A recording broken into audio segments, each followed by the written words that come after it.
በማንኛውም ቦታ ትምህርት ቤት፣ ስራ፣ መንገድ ላይ ህዝብ የሚበዛባቸው ቦታዎች ከሰዎች ጋር መስተጋብር እንፈጥራለን። መጨባበጥ፣ መተቃቀፍ፣ መነካካት ይኖራል። ባንነካካ እንኳን ሰው በበዛበት ቦታ ከዋልን ኢነርጂያችን ስለሚበከል ለአካላዊ ጽዳት ብቻ ሳይሆን ለመንፈሳዊ ንጽህና ገላን መታጠብ ግድ ይለናል። ገላችን ሲቆሽሽ መጥፎ ስሜት፣ ተባይ፣ በሽታ አካላችን ላይ እንደሚመጣ በመንፈሳዊ ዓለምም በተመሳሳይ ክፉ መንፈስን ይጠራል። በድሮ ጊዜ ሰዎች ሻወር አያውቁ፣ ገንዳ አያውቁ፣ ወንዝ ወርደው ንጹሕ ወራጅ ውሃ በሆነ የፀሐይ ብርሃን ባለበት ፈጣሪያቸውን እያመሰገኑ እየጸለዩ ገላቸውን ይታጠቡ ነበር። በዚህም ጤነኛና ጠንካራ ነበሩ። በዚህ ዘመን ባለው የአኗኗር ዘይቤ ሰው ወንዝ ወርዶ ወራጅ ውሃ ውስጥ መታጠብ የማይታሰብ ስለሆነ ገላን ለመታጠብ ቤታችን በቁም ሻወር፣ በገንዳ ውስጥ፣ በፍል ውሃና በህዝብ መታጠቢያ ቤቶች እንጠቀማለን። እናም በአሁኑ ዘመን ሁሉም ነገር ሩጫ በሆነበት ጊዜ ሰዎች ትክክለኛውን የመታጠቢያ ሰዓቱን፣ ጊዜውን፣ ሁኔታውን፣ ዘዴውን ባለማወቃችን ገላችንን ስንታጠብ በራሳችን ላይ አካላዊና መንፈሳዊ ጉዳት እናመጣለን። በዚህ ቪዲዮ ለመናፍስት ጥቃት የሚያጋልጡና አካላዊ ጉዳት የሚያመጡ ሻወር የማይወሰድባቸው ሰዓቶች የትኞቹ እንደሆኑ፣ በገንዳ ውስጥ መታጠብ የሚያመጣው መንፈሳዊ ጥቃት ትክክለኛው የአስተጣጠብ ዘዴ የትኛው እንደሆነ አቀርባለሁ። ተከታተሉ። ጥንታዊው የባላንስ ኢነርጂ ሳይንስ የሆነው ፌንግ ሹ እንደሚለው የሰው አካል ዝም ብሎ በማንኛውም ሰዓት ከውሃ ጋር መገናኘት የለበትም ይላል። ትክክለኛ ባልሆነ ሰዓት ከታጠብክ የሰውነትህ ኢነርጂ አብረ እንደማጠብ ነው ይላሉ። ትክክል ባልሆነ ሰዓት ሻወር መውሰድ ኢነርጂን የሚያዳክም፣ ቀስ በቀስ ጤናን የሚጎዳ፣ አእምሮን የሚረብሽ፣ የድካም ስሜት የሚያመጣ፣ ግንኙነትን የሚጎዳ ተጽዕኖ እንዳለው የጥንት የኢነርጂና የባላንስ መንፈሳዊ አጥኚዎች ይናገራሉ። አካላችን ሁልጊዜም ከአካባቢው ጋር መስተጋብር የሚፈጥር፣ በየሰዓቱ የሚቀያየር ፍሪኩዌንሲ ያመነጫል። በዚህም አካላችን ከውሃ ጋር መነካካት የማይኖርበት ሰዓት አለ። እነሱ እንደሚሉት ጠዋት ከእንቅልፋችን ስንነሳ አካላችን ኃይሉን የሚያድስበት፣ ለቀኑ ሥራ ዝግጁ የሚሆንበት ነው። እኩለ ቀን ላይ የሰውነታችን ኃይል ጫፍ የሚደርስበትና ጠንካራ የምንሆንበት፣ ማታ ደግሞ አካላችን ራሱን የሚያድስበትና ለእረፍት ዝግጁ የሚሆንበት ነው። ይህ ሰውነታችን ከተፈጥሮ ኢነርጂ ጋር ያለው መስተጋብር ነው። ተክል በተገቢው ሰዓት ውሃ መጠጣት እንዳለበት አካላችንም በተገቢው ሰዓት ውሃ ማግኘት አለበት። እናም ይህን መስተጋብር የምታስተጓግለው ከሆነ ኢነርጂ ይደክማል፣ አለመረጋጋትና መረበሽ ይፈጥርብሃል፣ ሆርሞኖች ባላንሳቸው ይዛባል፣ ብሎም መጥፎ መንፈስ እንዲረብሽ ምክንያት ይፈጠራል። እነሱ እንደሚሉት ገላችን በእኩለ ሌሊት መታጠብ ይህንን ችግር ያስከትልብናል። ከምሽቱ 5 ሰዓት እስከ ሌሊቱ 9 ሰዓት ገላን አትታጠቡ ይላሉ። ለዚህም ምክንያቱ ሲገልጹ በተፈጥሮ ሕግ መሰረት በዚህ ሰዓት አካላችን ራሱን ለማደስ የሚዘጋጅበትና ኢነርጂው የሚደክምበት ሰዓት ነው። እናም በዚህ ሰዓት ስትታጠብ ሳታውቀው ይህንን የተፈጥሮ የባላንስና ኢነርጂ ስርዓት ታዛበዋለህ ይላሉ። ከምሽቱ 5 ሰዓት እስከ ሌሊቱ 9 ሰዓት ስትታጠብ ይበልጥ ኢነርጂ እንዲዳክምና በዙሪያ ያሉ መናፍስት እንዲያጠቁ መንገድ ትከፍታለህ። እንደሚባለውም ይህ ሰዓት ክፉ መናፍስትና የማይታዩ ኃይላት የሚያዩንበት ስለሆነ በቀላሉ ሰዎችን በዚህ ሰዓት ያጠቃሉ። ብዙ ሰዎች በዚህ ሰዓት ከታጠቡ በኋላ የእንቅልፍ ማጣት፣ ቅዠት፣ ያለመመቸት፣ ጭንቀት፣ መጥፎ ሁኔታ እንዳጋጠማቸው ሪፖርት አድርገዋል። ሳይንስም ራሱ ሌሊት ገላን መታጠብ አደጋ እንዳለው፣ ለነርቭ ስርዓት ጥሩ እንዳልሆነና የእነዚህ ምክንያቶችን ሲገልጽ አካላችን ለእንቅልፍ የሚዘጋጅበት ሰዓት የደም ቱቦአችን መጠኑን በመጨመር አካላችን ዘና እንዲል ስለሚያደርጉት፣ ድንገት ግን ቀዝቃዛ ወይም በጣም የሞቀው አካላችን ላይ ሲያርፍ የደም ስርዓቱን ስለሚያዛባው መፍዘዝ፣ መድከምና የደም ብዛትን ሊያስከትል ይችላል ይላል። የልብ በሽታ ያለባቸው በዚህ ሰዓት መታጠብ ስትሮክና የልብ ድካም ብሎም ድንገተኛ ሞት ሊያመጣ ይችላል ይላል ሳይንሱ። ሌላው ገንዳ ውስጥ መታጠብ ነው።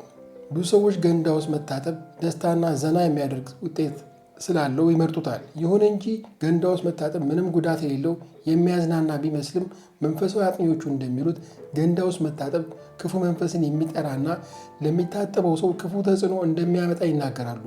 ለዚህም ምክንያቱን ሲገልጹ አንድ ሰው በገንዳ ውስጥ በሚታጠብበት ሰዓት ከሰውነቱ የሚወጣው ቆሻሻ በገንዳው ውሃ ውስጥ ይከማቻል። ውሃ ባለው አሉታዊም አዎንታዊም ኢነርጂና መረጃን የማከማቸት ተፈጥሮ ኔጌቲቭ ኢነርጂ በገንዳ ውስጥ እንዲከማች ያደርገዋል። በተለይ እንደ ፍል ውሃ፣ የሆቴል መታጠቢያ፣ የህዝብ መታጠቢያ ቦታዎች ያሉ ገንዳዎች ከሆነ ይበልጥ መጥፎ ውጤት ያመጣል። በዚህ ሁኔታ ሰውየው ወይም ሴትየዋ ለረዥም ጊዜ በውሃ ውስጥ ተዘብስበው ከቆዩ ከሰውነታቸው የሚወጣ ቆሻሻ እንዲሁም ሌላ ሰው ተጠቅሞበት ከነበረ ገንዳው ቢታጠብም በክፍሉ ውስጥ የቀረው የውሃ አካል አየሩ እንፋሎቱ ኔጌቲቭ ክፉ ኢነርጂ ይዞ የማቆየት ኃይል ስላለው ለሚታጠበው ሰው መጥፎ ውጤት ያመጣል ይላሉ። ገንዳ ውስጥ ራቁት ተንጋሎ መተኛት በራሱ አላስፈላጊ ክፉ የወሲብ ሀሳብ ያመጣል። ብዙ ሰዎች ገንዳ ውስጥ ታጥበው ሲወጡ ደስ ያላቸው ቢመስሉ የተዘበራረቀ ያልተረጋጋና የድካም ስሜት እንደተሰማቸው ይናገራሉ። መንፈሳዊ እውነታው ግን አዘውትሮ በገንዳ መታጠብ አካላዊም መንፈሳዊም ጉዳት እንደሚያመጣና ለክፉ መንፈስ ጥቃት እንደሚያጋልጥ መንፈሳዊ አጥኚዎቹ ተናግሯል። እነሱ እንደሚመክሩት በገንዳ ውስጥ መታጠብ ማስወገድ እንዳለብንና ስንታጠብ የቁም ሻወር ቢሆን እንደሚመረጥ፣ ይበልጥ ደግሞ ቁጭ ብሎ እግርን አመሳቅሎ መታጠብ የተሻለ እንደሆነ ይመክራሉ። ሆኖም የግድ በገንዳ ውስጥ መታጠብ ካለብን ውሃ ውስጥ ጨው አድርገን ብንታጠብ፣ ከመታጠባችን በፊትም ሆነ እየታጠብን እያለ የፈጣሪን ስም እየጠራን ከክፉ መንፈስ እንዲጠብቀን ጸሎት እያደረግን ብንታጠብ መጥፎ ኢነርጂን ለመከላከል ይረዳናል። ለብዙዎቻችን የቁም ሻወር ቀለል ያለ ደስ የሚል በፍጥነት ጨርሰን እንድንወጣ ስለሚያደርግ ተመራጭ ነው። ይሁን እንጂ መንፈሳዊ አጥኚዎቹ እንደሚሉት የቁም ሻወር መጥፎም ጥሩም ውጤት እንደሚያመጣ ይናገራሉ። እነሱ እንዳሉት ቆመን ስንታጠብ አእምሯችን ይበልጥ የተነቃቃ ነው። ብዙ ሰዎች ቆሞ ሻወር ሲወስዱ የተነቃቃ ሀሳብና ብዙ የማያቋርጡ ሀሳቦች ስለ ስራ፣ ትዳር፣ ልጆች ይበልጥ ኔጌቲቭ ክፉ ሀሳቦች እንደሚመጡባቸው ይናገራሉ። ይህ መነቃቃትና የሀሳብ መመንጨት በዚያች ሰዓት ከመንፈሳዊ ዓለም እንዲዘጋ ይበልጥ ስጋዊ ሀሳብ እንድናስብ የሚያደርግ ነው። ይሁንና የቁም ሻወር ገንዳ ውስጥ ከመታጠብ ይበልጥ የተሻለ ነው።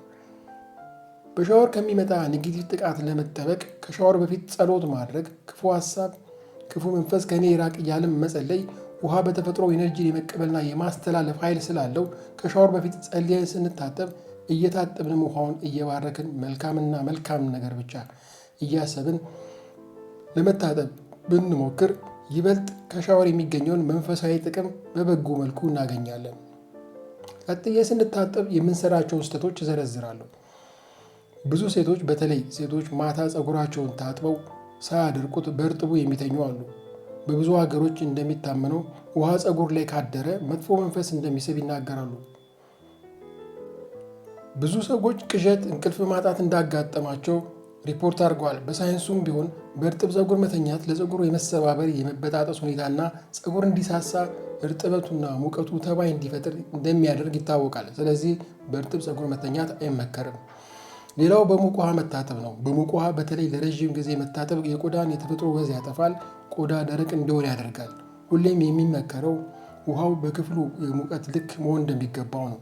ለረጅም ሰዓት ሻወር ውስጥ መቆየትም የቆዳን ወዝ እንዲጠፋ፣ የቆዳ ማሳከክ፣ ማቃጠል፣ መሰንጠቅ፣ መድረቅ ሊያመጣ ይችላል።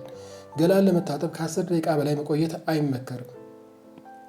ከምግብ በኋላ ወዲያው መታጠብ የምግብ መፈጨት ስርዓትና የደም ዝውውርን ይረብሻል።